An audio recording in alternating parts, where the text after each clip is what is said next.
that means having to break up the big three that's in Golden State, I think you're insane. Okay.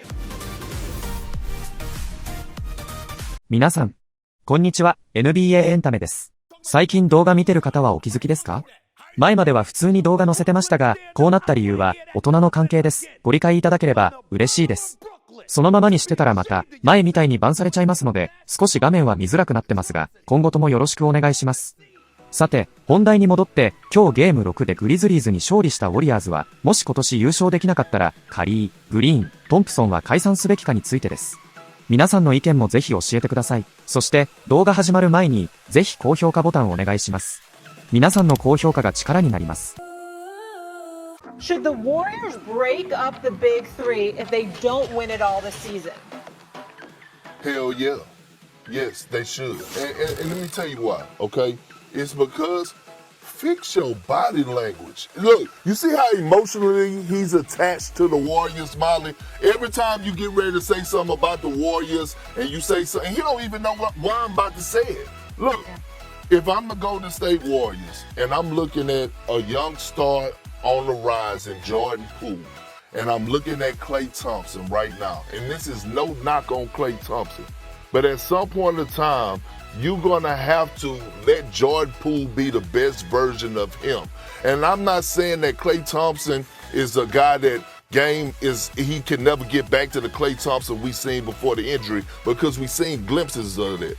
But what I'm saying is that at some point you have to move forward and start to build. And you don't want anything to get in the way of the growth of Jordan Poole, because I believe that Jordan Poole is going to be special.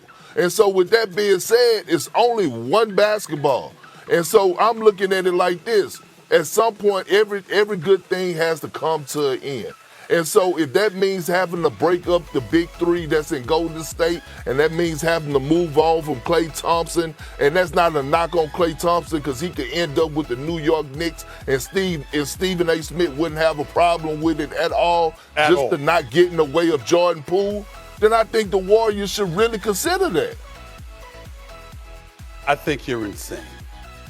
There ain't no way in hell I'm breaking up these brothers right here. Now, call me in 2 years and that's a different discussion. Last time I checked, Jordan Poole's under that rookie wage scale salary. You know, you got this year, you get paid next year, then there's a team option on them the year after that. So I got his rights. You see what I'm saying? Mm-hmm. I ain't letting that brother go, because I think Jordan Poole is a star blossoming before our eyes right now. Okay, so let me be very, very clear. Now, there's a level of consistency that he has to bring, because there's a couple of playoff games he tailed off, all right? And Klay Thompson, we knew before he got injured, there was a level of consistency that he put forth for the most part, all right? I'm looking at today's game in all seriousness, Kendrick Perkins, all joking aside. I'm looking at today's game and the fact that everybody is starving because of the way the game has evolved, to echo your sentiments, all right? Everybody's looking for a shooter. The Warriors got three.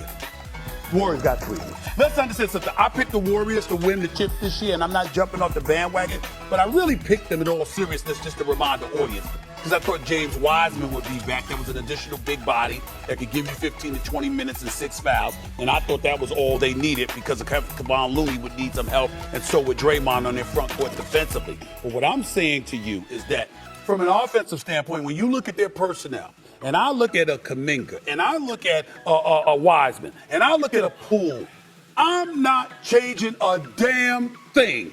If I'm the Golden State Warriors, they got the highest payroll. Joe Lacob, Lee Goober, and those boys, they got money. Continue to keep it that way. I don't give a damn about luxury taxes. You can afford it. You're out there in this Silicon Valley. You can afford it. Look, man, I ain't letting go of nobody. I ain't moving Klay. I ain't moving Poole. I damn sure ain't moving Steph, obviously. I'm keeping those three brothers together come hell or high water. I'm not moving them. I'm not moving, because everybody wants what I have.